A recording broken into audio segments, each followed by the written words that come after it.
नमस्कार दोस्तों। आज हम लोग क्लास 6 के हिस्ट्री का सेकंड चैप्टर शुरू करने वाले हैं। पिछला क्लास में हम लोग पिछला चैप्टर कंप्लीट किए थे। देखे थे कि बहुत सारे क्वेश्चंस जो है अलग अलग एग्जाम में पूछे जा सकते हैं, उसको भी हम लोग कवर किए थे। बड़े क्वेश्चन का एक्सप्लेनेशन भी देखे थे। और इस चैप्टर में सेम उसी प्रकार पहले हम लोग चैप्टर को पढ़ेंगे। अब देखिए, ये चैप्टर का हमारा नोट्स है। चैप्टर का नोट्स आपको हमारे टेलीग्राम चैनल पर मिल जाएगा, जिसके बारे में पहले से बताया। उसका लिंक आपको डिस्क्रिप्शन बॉक्स में मिल जाएगा। ठीक है, तो आप वहां से इस चैप्टर का नोट्स डाउनलोड कर सकते हैं। और साथ में इस चैप्टर के जितने भी क्वेश्चंस हैं, उस क्वेश्चंस के आंसर और उसके एक्सप्लेनेशन का नोट्स आपको सेम इसी पीडीएफ में मिलेगा, जो कि हमारे टेलीग्राम चैनल पर उपलब्ध रहेगा। आप वहां से डाउनलोड कर लीजिएगा। तो ये जो है हमारा पूरी तरह से कंप्लीट गाइड है एग्जाम के लिए, जो एसएससी, रेलवे और इन सभी जितने भी गवर्नमेंट एग्जाम है, वनडे एग्जाम, इन सभी के लिए जो है ये कंप्लीट नोट्स है। आप इसको यहाँ से पढ़ के आप किसी भी तरह का जो क्वेश्चन आएगा नॉर्मली आप आसानी से बना सकते हैं, अगर पूरी तरह से अगर कंप्लीट कर लेते हैं, छूटेगा नहीं। इस सीरीज में हम लोग 12 तक कंप्लीट करने वाले, जो कि हमको पहले बता चुके हैं। चलिए तो शुरू करते हैं। ऐसे हम लोग सेकेंड पार्ट जो है क्लास 6 का चैप्टर का सेकेंड चैप्टर का वीडियो। ठीक है, तो हमारा चैप्टर का नाम है आखेट, खाद्य संग्रह से भोजन उत्पादन तक। यानी कहने का मतलब इस चैप्टर में क्या पढ़ने वाले हैं, उसको मोटा मोटा कॉन्सेप्ट हमारे पास होना जरूरी है। सबसे पहले कि इस चैप्टर में सबसे पहले जो आदि मानव जो थे, यानी कि प्राचीन मानव जो थे, आखेट किया करते थे। ठीक है, उसके बाद धीरे धीरे उन लोगों ने खाद को इकट्ठा करना, इन खाद्य पदार्थों को खाना इकट्ठा करना सीखा। ऐसे समझ लीजिए ना, पहले वो लोग शिकार करते थे। ठीक है, जंगली कंदमूल फल खाते थे, रोज तोड़ते थे, रोज खाते थे, हो गया बस। वो लोग इकट्ठा करना शुरुआत में नहीं जानते थे। धीरे धीरे वो लोग जो है खाना को इकट्ठा करने सीखने लगे। कुछ समय बीता तो वो लोग क्या किए, खुद का फसल उपजाना सीख गए। तो इन सभी चीजों का जो सफर कहाँ से कहाँ तक पहुंचा है, उन सभी चीजों का जो है शॉर्ट का है। तो इस चैप्टर में हर एक चीज जो है आगे के क्लास में एक्सप्लेन किया हुआ है, लेकिन इस क्लास में बेसिक इंट्रोडक्शन टाइप समझ सकते हैं। एक बेसिक इंट्रोडक्शन जो हुआ, क्या क्या हुआ था, उसका एक छोटा, एक कहा जाए तो मोटे मोटे तौर पे एक उसका ओवरव्यू दिया गया है कि ऐसे ऐसे हुआ था, जो कि हिस्ट्री के समझ के लिए बहुत जरूरी है। तो ये सब चीजों का यहाँ पे हम लोग एक्सप्लेनेशन देखेंगे। चलिए तो हम लोग शुरू करते हैं। फर्स्ट टॉपिक है आरंभिक मानव।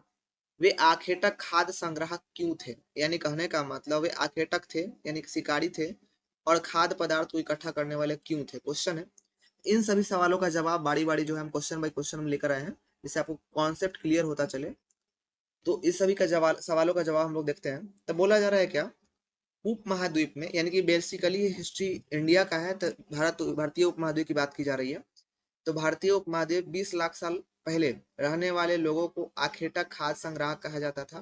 क्योंकि उन लोगों के पास आखेटक इसलिए कहा जाता था क्योंकि वो लोग अपने खाने के लिए जानवरों का शिकार करते थे। ठीक है, और थोड़ा बहुत खाना इकट्ठा करना वो लोग जान चुके थे। थोड़ा बहुत, बहुत ज्यादा तो नहीं, क्या उन लोग को बहुत ज्यादा इकट्ठा करने से हो सकता है उनकी जानकारी नहीं होगी, या कह सकते हैं कि किया भी करते होंगे। लेकिन वो लोग खाद्य पदार्थ इकट्ठा करते थे भारत में लगभग 20 लाख साल पहले।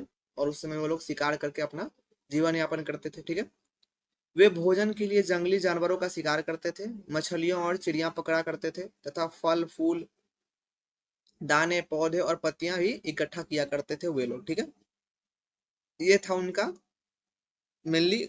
इसी कारण उन्हें आखेटक कहा गया, क्योंकि वो उनको जिंदा रहना था। जिंदा रहने के लिए खाना सबसे ज्यादा इंपॉर्टेंट है। और खाना तभी मिल सकता है जब आप किसी तरह से या तो शिकार करे, या खेती करे, या फिर फल फूल कंदमूल तोड़ के खाए, तभी खाना के रूप में कुछ मिल सकता है, अन्यथा तो कोई उपाय नहीं है। तो इसीलिए वो लोग ये सभी काम किया करते थे, इसलिए उनको आखेटक कहा गया और खाद्य संग्राहक कहा गया। शुरुआत में लोग रोज तोड़ते थे, रोज शिकार करते थे, रोज खाते थे, काम हो गया। लेकिन धीरे धीरे वो लोग भोजन को इकट्ठा करना सीख गए, जिससे उनके जीवन में बहुत बड़ा क्रांति आया। और उसी समय से भोजन जैसे वो लोग संग्रह करना शुरू किए, तो वो लोग एक जगह पे उनकी रहनी मजबूरी हो गई। अब एक जगह रहने लगे तो धीरे धीरे और भी ज्यादा संग्रह किए, और भी ज्यादा संग्रह किए, तो धीरे धीरे खेती करना सीख गए। तो ये पूरी तरह से इतिहास जो है इस एक पैटर्न में बढ़ती है, खेती करना सीखे, उसके बाद धीरे धीरे सभ्यताएं बनी, बहुत सारी सभ्यताएं उजड़ भी गई।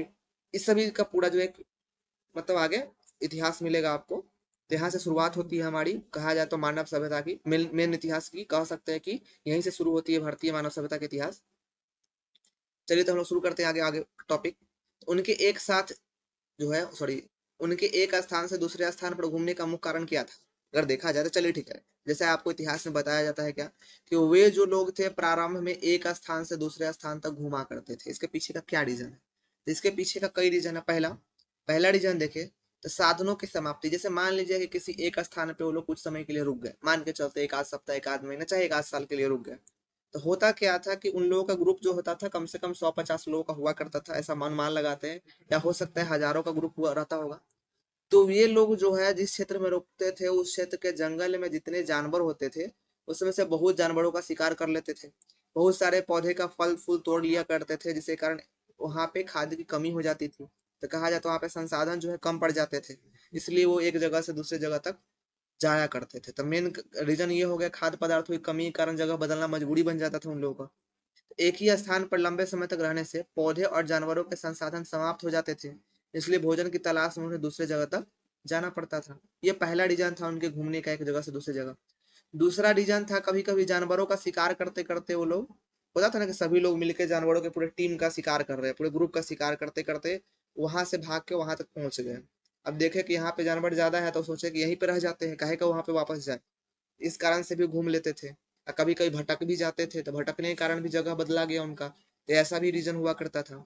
तो जानवर अपने चारे के लिए एक स्थान से दूसरे स्थान तक जाते थे। ये जानवरों का शिकार करते थे, तो जानवर के पीछे पीछे ये लोग भी जाया करते थे। और जैसे जहां जहां जानवर जाता था तो ये लोग भी पीछे पीछे जाते थे, धीरे धीरे उसका शिकार किया करते थे, और उसी से इनका जीवन यापन चलता था, जानवर के पीछे पीछे चल के। इसलिए भी जानवरों का पीछा करते थे, इसलिए उनका शिकार करने वाले वो लोग उनके पीछे पीछे भी जाते थे, उनमें से ये लोग शामिल थे। उसके बाद कई जो एक और कारण है कि कभी कभी मौसमी फल के कारण कुछ ऐसे पौधे होते हैं ना जो केवल किसी एक विशेष मौसम में ही फलते हैं। तो एक मौसम में यहाँ पे रुके, यहाँ का फल मौसम खत्म हुआ, फल खत्म हो गया, तो जहाँ पे जिस मौसम में दूसरा फल मिलने वाला होता था वैसे मौसम में वहां पे चले जाते थे, फिर तीसरा बार तीसरे मौसम वाले फल के पास, पौधे के पास चले जाते थे। फिर वो हो सकता था तो वापस आ जाते थे यहीं पे अगले मौसम में। तो इस प्रकार मौसम के कारण भी ये जगह बदला करते थे। तो अलग अलग मौसम में अलग अलग पेड़ों पे फल फूल आते थे, अतः मौसमी फलों और पौधों की तलाश में वो एक, मतलब ये क्या करते थे, मेनली घुमा करते थे। ठीक है। पानी की तलाश करें तो नदियां और झीलें सूख जाने पर पानी की तलाश में उन्हें दूसरे क्षेत्रों तक जाना पड़ता था। तो कभी कभी क्या होता है, वर्षा के मौसम में वो क्या होता था एक्चुअली, कि नदियां तालाबें भरी होती थी तो पानी उन लोगों को आसानी से मिल जाता था। लेकिन गर्मी के मौसम में सब कुछ उपलब्ध होने के कारण भी अगर पानी नहीं मिलता था तो इनको जगह बदलना पड़ जाता था। तो मोटे मोटे तौर पे कहें तो इन लोगों के प्रारंभ में जगह बदलने के 4 रीजन थे। क्या थे? पहला, संसाधन की समाप्ति यानी खाद्य पदार्थों की एक जगह की समाप्ति हो जाती थी। दूसरा, जानवरों का वो पीछा किया करते थे। तीसरा, मौसमी फल के पीछे, मतलब मौसमी फल के कारण। चौथा था पानी की तलाश में। इन 4 कारणों से प्रारंभ में लोग एक जगह से दूसरी जगह जाया करते थे। आगे चलकर ये चीजें और भी चीजों पर निर्भर की, लेकिन मूलतः शुरुआत में यही था। ठीक है। आरंभिक मानव के बारे में जानकारी के स्रोत कहाँ कहाँ से मिलते हैं? ठीक है। तो इन सभी बातों की जानकारी हमको यहाँ पे मिलने वाली है। तो पुरातत्वविदों को आरंभिक मानव द्वारा बनाई गई, यानी कि आरंभिक मानव के जो बारे में जानकारी जो है इकट्ठा कौन करते हैं? पुरातत्वविद। इसके बारे में पिछला चैप्टर में देखे पुरातत्वविद कौन होते हैं। जरा इसका कमेंट में आप आंसर बताइएगा कि पुरातत्वविद कौन है, जिससे आपका कॉन्सेप्ट क्लियर होगा। जब तक आप एक्टिवली किसी चीज को अप्लाई नहीं कीजिएगा तब तक आपका कॉन्सेप्ट में कहीं ना कहीं डाउट रह सकता है। इसलिए कॉन्सेप्ट को क्लियर करना है तो उसको रिपीट करना है। रिपीट करने का तरीका क्या है कि आप टॉपिक के कॉन्सेप्ट हम आपको दिए कि पुरातत्वविद कौन थे, आप इसका एक्सप्लेनेशन आप आसानी से हमारे कमेंट बॉक्स में दे सकते हैं, जिससे आपको समझ में आए कि एक्चुअली आप क्या समझे हैं। इसका कॉन्सेप्ट क्लियर आपका यहीं पे हो जाएगा। सिर्फ एक छोटा सा कमेंट करना है, और कमेंट करने से आपका कॉन्सेप्ट क्लियर आपको लगेगा कि हमारा कॉन्सेप्ट ये क्लियर है। तो पॉजिटिव फीलिंग आएगा। पॉजिटिव फीलिंग जो है मोटिवेशन की तरह काम करता है। ठीक है। तो मोटिवेट रहने के लिए आप ऐसा कर सकते हैं। ठीक है। तो बात कर रहे हैं पुरातत्वविदों के बारे में। तो पुरातत्वविद जो होते हैं क्या होते हैं, इसका जानकारी आपको कमेंट में देना है। ठीक है। तो वो जो पुरातत्वविद लोग क्या करते हैं, आरंभिक मानव द्वारा बनाई गई और इस्तेमाल की गई वस्तुएं जो होती है जिनसे हमें उनके बारे में जानकारी मिलती है, तो वो लोग इस्तेमाल किए, जैसे आरंभिक मानव प्रारंभ में क्या बनाए थे, ऐसे कभी कभी खुदाई में मिल जाता है। तो उन चीजों को अच्छे से गहन अध्ययन किया जाता है, डिटेल से अच्छे से अनुमान लगाया जाता है कि अच्छा ये इस चीज के लिए बना है, हो सकता है इसे ये किया करते होंगे, ये खाते होंगे इस चीज को, ऐसे करके बहुत सारी चीजें अनुमान लगाया जाता है। तो पुरातत्वविद क्या करते हैं, उनके आरंभिक मानव द्वारा इस्तेमाल की गई वस्तु को खोजते हैं, खुदाई में खोजते हैं, चाहे गुफाओं में जाकर खोजते हैं कि वो लोग क्या क्या इस्तेमाल करते थे, और उसके आधार पे इतिहास का निर्माण करते हैं, यानी कि अंदाजा लगाते हैं कि ऐसा अच्छा हो सकता था। हो सकता है कभी कभी जो अंदाजा लगाई गई चीजें है गलत हो सकती है, लेकिन कहा जा सकता है ना कि वर्तमान से कनेक्ट कर, अच्छा हम इस चीज का अभी ये कर रहे हैं तो उस समय भी अनुमान लगाते हैं कि अच्छा इस चीज से वो ऐसा करते होंगे। ठीक है। तो इस तरह अनुमान लगा के इतिहास का निर्माण किया जाता है। तो उसमें क्या खोजा जाता है, तो पत्थरों के औजार, ठीक है। आरंभिक मानव के बारे में जानकारी इकट्ठा करने में सबसे पहले कहा जाए तो मेन होते हैं पत्थरों के औजार। तो ये सबसे महत्वपूर्ण स्रोत है, ये जो आरंभिक मानव के बारे में जानकारी प्राप्त करने का सबसे इंपॉर्टेंट सोर्स है, क्योंकि ये आज भी अच्छी स्थिति में मिलते हैं, क्योंकि पत्थर खराब नहीं होता है, हजारों साल बीतने के बाद भी वैसा के वैसा ही रहते हैं। तो कहा जा सकता है ना कि पत्थरों के स्रोत जो है, पत्थरों के औजार जो है एक अच्छे सोर्स है उनके बारे में जानकारी प्राप्त करने के। जिस समय जैसा पत्थर का औजार उस समय था, तो अगर नष्ट भी होता है तो न के बराबर नष्ट होता है, जैसे वैसा का वैसा ही बना रहता है, तो जानकारी स्पष्ट समझ में आ जाती है। तो उसका इस्तेमाल अब पत्थरों के औजार से क्या जानकारी मिलता है, तो अंदाजा लगाया गया कि ये जो है इसका उपयोग मांस और हड्डियों काटने में करते होंगे। ठीक है। पेड़ों की छाल और जानवरों की खाल उतारने में पत्थरों के औजार का इस्तेमाल करते होंगे। ठीक है। फल और जड़ काटने में इस्तेमाल करते होंगे, ऐसा अनुमान लगाया जाता है। ठीक है। कुछ औजारों को हड्डी या लकड़ी के हत्थे लगाकर भाले और बांध जैसे हथियार बनाए गए होंगे, ऐसी बहुत सारी चीजें की जाती थी। उसके बाद है लकड़ी और हड्डी के औजार, इसकी बात करें तो ये लोग, अब इससे क्या जानकारी मिल सकता है, तो लकड़ी का उपयोग झोपड़ियां बनाने में करते होंगे, ऐसा करके कभी कभी लकड़ी के हथियार औजार भी बना लिया करते होंगे। ठीक है। जलाने के लिए वो करते होंगे, लेकिन इसके औजार अब नष्ट हो चुके हैं, हो सकता है बने होंगे। हड्डियों के भी औजार के अवशेष कई जगहों पे मिला है, तो कहा जा सकता है कि हड्डियों के भी वो लोग इस्तेमाल करते थे औजार बनाने में। तो ये सब जो है उन लोगों के बारे में जानकारी प्राप्त करने के एक सोर्स है, इन सभी सोर्सों से उनके बारे में आसानी से जानकारी मिल जाती है। ठीक है। अगला है हमारा रहने की जगह निर्धारित करना, यानी कि वो लोग को रहने की जगह कहाँ पे रहा करते थे, इसकी जानकारी है।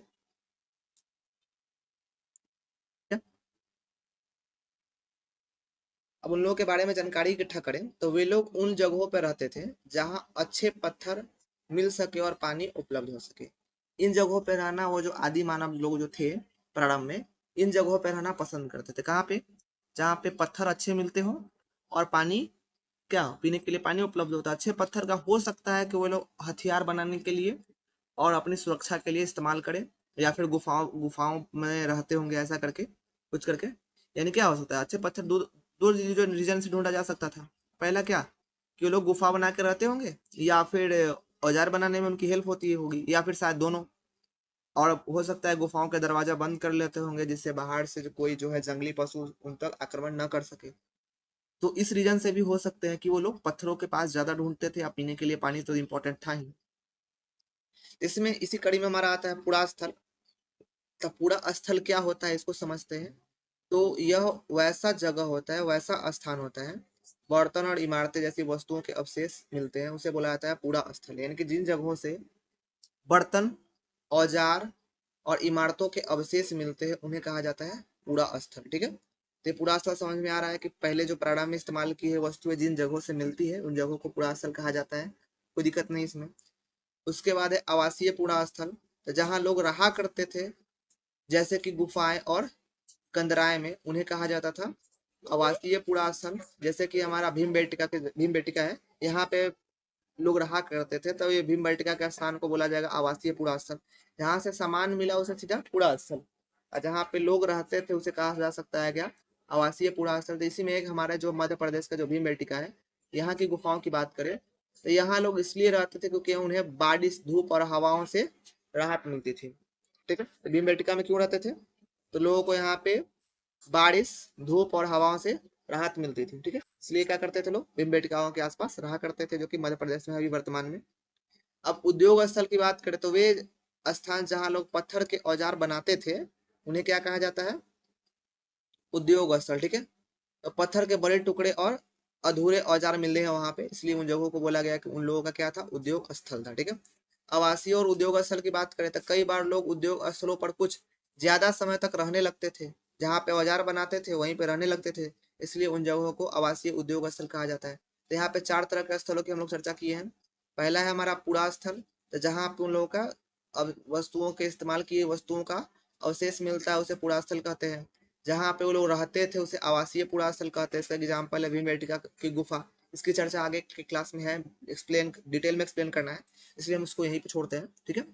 उसके बाद उद्योग स्थल था, जहाँ पे लोग हथियार बनाया करते थे, औजार बनाया करते थे, उसे उद्योग स्थल कहा गया। कभी कभी उन्हीं स्थलों पर रुक भी जाते थे, इसलिए उन्हें आवासीय और उद्योग स्थल दोनों एक साथ आवासीय उद्योग स्थल कहा जा सकता है। ठीक है।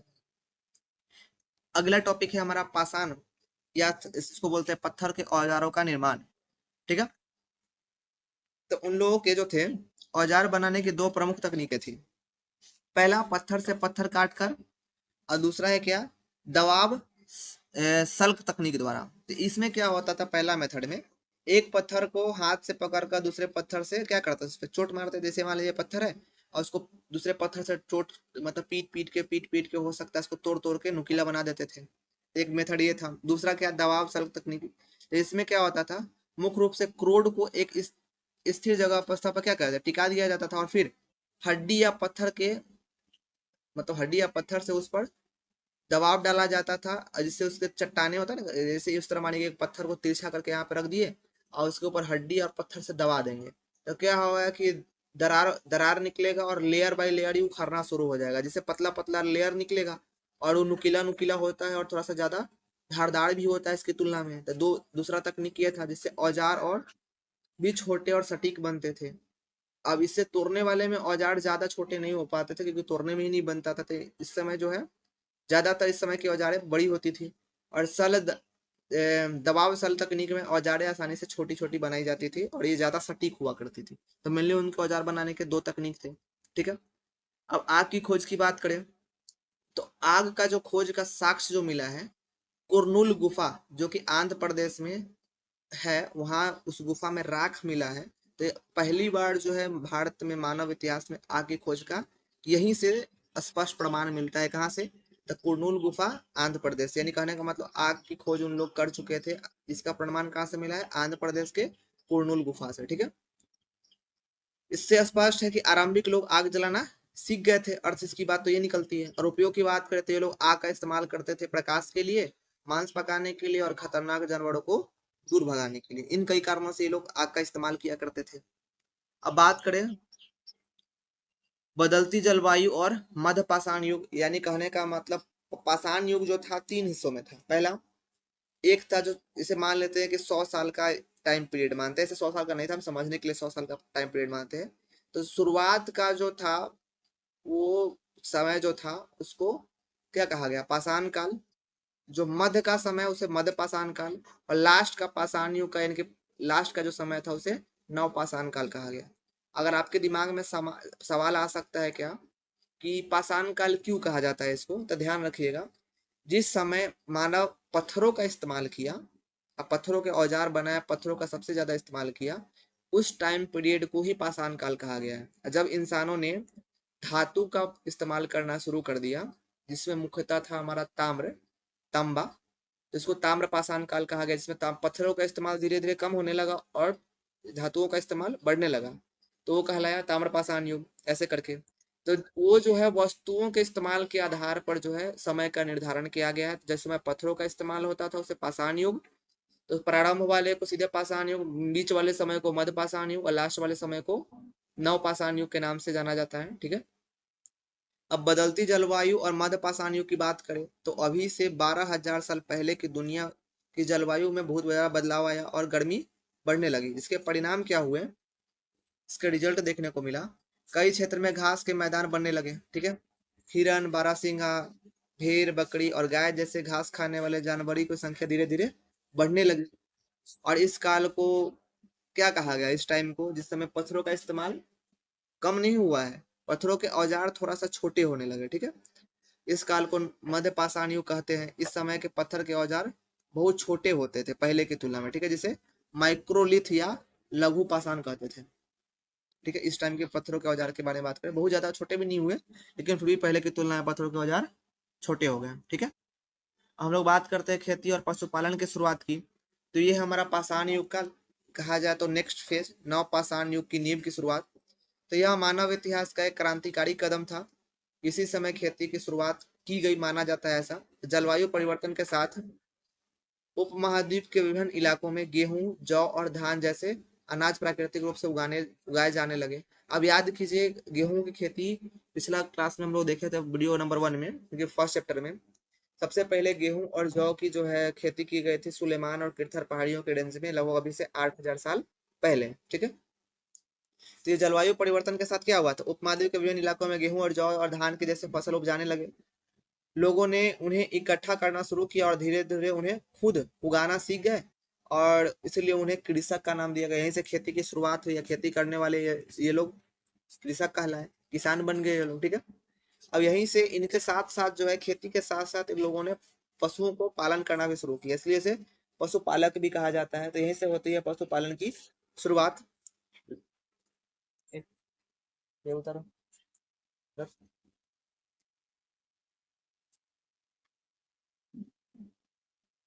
तो पशुपालन की शुरुआत की बात करें तो लोगों ने जानवरों को आकर्षित करके और उन्हें पालतू बनाना सीख गए। किसी तरह से जानवरों को इकट्ठा, मतलब कोल्हा लेते थे, कैसे करके मना लेते होंगे, तो ये लोग जानवरों को पालतू बनाना शुरू कर दिए। यहीं से सबसे पहले जिस जंगली जानवर को पालतू बनाया गया, ऐसा माना जाता है कि वो बनाया गाय व कुत्ते का जंगली पूर्वज था। शायद ऐसा माना जाता है कि गाय होगा या फिर कुत्ते का जंगली पूर्वज होगा, ऐसा माना जाता है। या तो मुख्यतः जैसा कि प्रमाण मिलता है कि सबसे पहले कुत्ते को पालतू बनाया गया होगा, ऐसा प्रमाण मिलता है, ठीक है। बाद में भेड़, कुत्ते, गाय, भेड़, बकरी और गाय और अन्य सुअर जैसे जानवरों को उन लोगों ने पालतू बनाना शुरू किया। और उन लोगों ने धीरे धीरे बसने की प्रक्रिया शुरू की, जिसको बोलते डोमेस्टिकेशन। यह एक ऐसी प्रक्रिया है जिसमें लोग पौधे उगाने और जानवरों की देखभाल करते थे इस समय, और यह प्रक्रिया लगभग 12,000 साल पहले शुरू हुई थी। यहीं से लोग जो है एक जगह रहना, इकट्ठा इकट्ठा होना कहा जाए तो, हाँ वही शुरुआत यहीं से कहा जाता है। इन लोगों ने रहना सीखा होगा एक जगह, जैसा अनुमान है, ठीक है। अब हम लोग बात करते हैं आगे एक नवीन जीवन शैली की।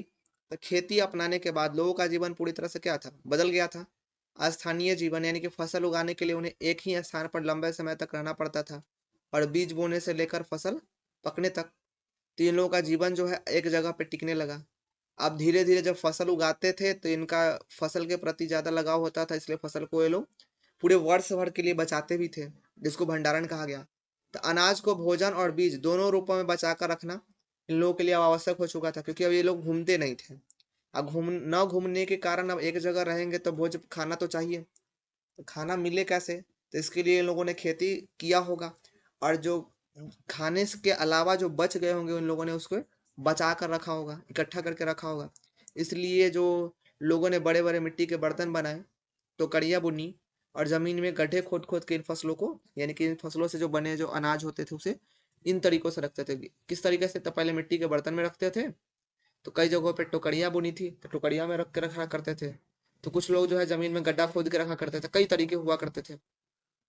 उसी में आगे आता है पशुपालन। तो जानवर चलते फिरते खाद्य भंडार थे उन लोगों के, चलते फिरते खाद्य भंडार थे ना, यानी खाद्य भंडार मतलब जहाँ से खाना मिलता था। तो जानवर जो था पालते रहो तो दूध खाओ, और दूध के और उसके बाद जानवर के बच्चे का शिकार करके उससे मांस भी खा सकते हो। और कुछ जानवर ऐसे थे जैसे भेड़, तो उससे उनके कपड़े के लिए ऊन भी मिल जाता था। तो ऐसे मतलब क्या था, उन लोगों के लिए कई फायदे थे, इसलिए वो लोग जानवर को पालना शुरू किए थे। तो इसलिए जानवर चलते फिरते उनके लिए खाद्य भंडार थे। वे दूध, मांस और अन्य उत्पाद जानवरों से आसानी से इनको मिल जाता था चलते फिरते, इसलिए जानवरों को ये पालतू बनाना ज्यादा पसंद किए होंगे, ऐसा अनुमान कहा जा सकता है अनुमान के द्वारा। अब बात करते हैं आरंभिक कृषकों और पशुपालकों के साक्ष्य, कैसे मान ले कि वो लोग कृषक थे या पशुपालक थे। तो इसका कुछ प्रमाण मिला है, ठीक है। तो पुरातत्वविदों को पूरे महाद्वीप में, पूरे भारत में अलग अलग स्थानों पे अनाज के कई जानवरों की हड्डियां मिली है, तो उसका एक अवशेष यहाँ पे दिखाया गया है कि कहाँ से क्या मिला। ध्यान रखिएगा, ये जो है एक इम्पॉर्टेंट है, यूपीएससी के प्रीलिम्स से यहाँ से तो बहुत सारे क्वेश्चन होते ही हैं, बहुत अक्सर क्वेश्चन यहाँ से रहता है। और इतना ही नहीं, एसएससी, रेलवे, यहाँ से भी क्वेश्चन पूछा जाता है कि मेहरगढ़ से किस चीज का प्रमाण मिला था, या फिर गेहूं का प्रमाण निम्नलिखित में से कहाँ से मिला था। तो चार ऑप्शन हो सकते हैं, तो ध्यान रखिएगा। मेहरगढ़ जो है, जो वर्तमान में अभी पाकिस्तान में पड़ता है, वहां से गेहूं, जौ, भेड़, बकरी, मवेशी इत्यादि की वहां से देखने को प्राप्त हुआ था खुदाई से। उसके बाद है कोलडीहवा। तो कोलडीहवा जो उत्तर प्रदेश में पड़ता है, यहाँ से चावल, जानवरों की हड्डियों के टुकड़े मिले। महागढ़ा से जो कि महागढ़ा जो है उत्तर प्रदेश से पड़ता है, यहाँ से चावल, मवेशी, जो मिट्टी पर खुरों के निशान मिले। तो यहाँ पे इसे कहा जा सकता है कि चावल और मवेशी के वहां पे साक्ष्य थे कि वो लोग मवेशी या चावल रखते थे। उसके बाद है गुफ गुफकराल, जो कि कश्मीर में है। तो यहाँ से गेहूं और दलहन पौधे के, मतलब दाल के अवशेष मिले हैं। बुर्ज होम, जो वर्तमान में कश्मीर में है, तो यहाँ से गेहूं, दलहन, कुत्ते, मवेशी, भैंस, भेड़ और बकरी के प्रमाण मिले हैं। उसके बाद है चिरांद, जो कि बिहार में है, तो गेहूं, हरे चने, जौ, भैंस और बैल के प्रमाण मिले हैं। उसके बाद है हल्लूर, जो कि आंध्र प्रदेश में पड़ता है, यहाँ से ज्वार, बाजरा, मवेशी, भेड़, बकरी, सुअर इत्यादि के होने के प्रमाण मिले हैं। उसके बाद है पयमपल्ली, आंध्र प्रदेश में पड़ता है, तो यहाँ से काला चना, ज्वार, बाजरा, उसके बाद मवेशी, भेड़, सुअर इत्यादि के होने के प्रमाण मिले हैं। तो यह कैसे कुछ ऐसे स्थान से जहाँ पे क्या क्या मिला है उसकी एक पूरी तरह सूची है, तो ध्यान रखना है। यहाँ से बहुत सारे क्वेश्चन पूछे जाते हैं, ठीक है। अस्थाई जीवन की ओर बुढ़जोम और मेहरगढ़ नेक्स्ट टॉपिक है हमारा। तो यहाँ पे यहाँ से ये टॉपिक जो है ये बताते हैं कि उन लोगों के जो है ना मेन जो थे, हाउ कहा जाए तो लोकेशन यहीं से शुरुआत होती है, मेन लोकेशन से। यहाँ के लोग गड्ढे के नीचे घर बनाते थे, ठीक है। यहाँ के लोग जो थे बुर्जोहम, जो कश्मीर में पड़ता है, यहाँ के लोग गड्ढे खोद के जमीन के नीचे घर बनाया करते थे, जिन्हें गर्तवास कहा जाता था। इसमें उतरने के लिए सीढ़ियां होती थी। इससे उन्हें ठंड के मौसम में सुरक्षा मिलती थी, क्योंकि अभी भी देख लें कश्मीर में ठंडा है और जमीन खोद के रहने पे अंदर जो है बाहर की अपेक्षा तापमान क्या होता है, ज्यादा गर्म होता है, इसलिए लोग जमीन में रहना पसंद करते हैं।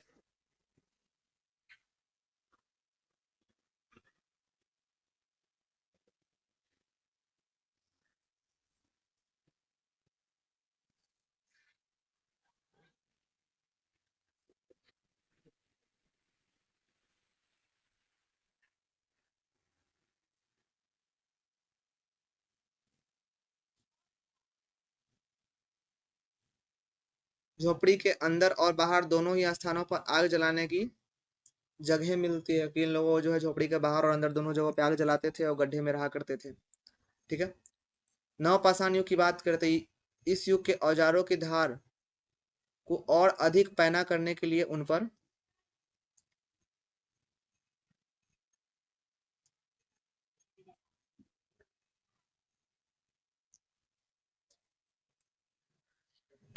पॉलिश चढ़ाई जाती थी। ओखली और मूसल का प्रयोग अनाज पीसने के लिए किया जाता था। मिट्टी के बर्तन भी बनाए गए और सजाए जाने वाले बर्तन भी, इनका उपयोग चीजें रखने और खाना बनाने के लिए होता था। लोगों ने कपास उगाना और कपड़े बुनना भी सीख लिया था यहाँ पे। तो कुछ लोग जो है धीरे धीरे उन्नत होते गए थे। अब बात करते हैं सूक्ष्म परीक्षण मेहरगढ़ की। तो मेहरगढ़ के बारे में थोड़ा सा जानकारी ले लें। तो ये जो है ईरान जाने वाले सबसे महत्वपूर्ण रास्ते जो थे, बोलन दर्रे, इन्हीं के इस रास्ते से लोग क्या थे, ईरान जाते थे। तो इसके पास का एक हरा भरा समतल स्थान है, ध्यान रखिएगा। तो ये जो मेहरगढ़ में बोलन दर्रा जो है, यहाँ पे एक समतल भूमि है, यहाँ से लोग ईरान अक्सर इस रास्ते से जाया करते थे। क्योंकि ये कहानी जो है थोड़ा सा और आगे बढ़ चुकी है, नौपाषाण काल के आगे। यह उन स्थानों में से एक है जहाँ लोगों ने सबसे पहले जौ, गेहूं उगाना और भेड़ बकरी पालना सीखा था। तो यहाँ पे भी लोग जो है जौ उगाना, गेहूं उगाना, भेड़ बकरी पालना सीखे थे यहाँ के लोग भी। तो कहा जा सकता है कि बोलन दर्रे के पास के लोग जो थे, तो मेहरगढ़ में, तो इन लोगों के पास भी क्या था, गेहूं उगाना, भेड़ बकरी पालन के लिए ज्ञान था पहले से। घर की बात करें तो यहाँ पे चौकोर तथा आयताकार घरों के अवशेष मिले हैं। प्रत्येक घर में 4 या उससे ज्यादा कमरे होते थे, जिसमें से कुछ संभवतः भंडारण के लिए यानी कि अनाज इकट्ठा करने के लिए वो लोग बनाते थे। इन लोगों की जानकारी थी। मृत्यु के बाद जीवन की बात करें तो यहाँ कई कब्रें भी मिली हैं। एक कब्र में एक मृतक के साथ एक बकरी को भी दफनाया गया था। तो इसे कह सकते हैं कि लोग जो है उस समय कब्रों में मतलब मृतकों को दफनाया करते थे। तो ये कहाँ से इसका प्रमाण मिला है, तो ध्यान रखिएगा।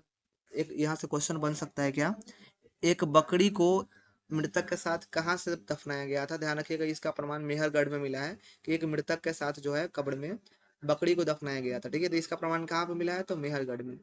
यह शायद इसलिए था कि परलोक में मृतक के खाने के लिए ऐसा अनुमान लगाया जाता है कि क्या पता मृतक परलोक में जाएगा, कहीं मर के कहीं तो गया होगा, ऐसा उन लोग सोचते होंगे, तो कहीं भूखा ना मरे, इसलिए उसके खाने के लिए उसको उसके साथ एक बकरी को दफना दिया होगा। ऐसा अनुमान सिर्फ लगाया जा रहा है। ऐसा भी तो हो सकता है कि ऐसा हम लोग अनुमान लगा रहे हैं कि वो लोग क्या हो सकता है कि वो लोग जो है बकरी साथ में उसके साथ मर गया होगा, तो साथ में दूसरा गड्ढा खोदने की वजह उसमें भी दफना दिया गया होगा। ऐसा भी हो सकता है। ये सब बस अनुमान है और कुछ नहीं कह सकते, रियलिटी नहीं है। इसको रियलिटी ना समझे, ये सिर्फ अनुमान ही है, ठीक है। तो ये थे हमारे पूरे चैप्टर के डिस्क्रिप्शन। ये इस पूरे चैप्टर का कॉन्सेप्ट आपको समझा दिए कि इस पूरे चैप्टर में क्या था। अब हम लोग इस चैप्टर पे आधारित प्रश्नों को देखते हैं, ठीक है।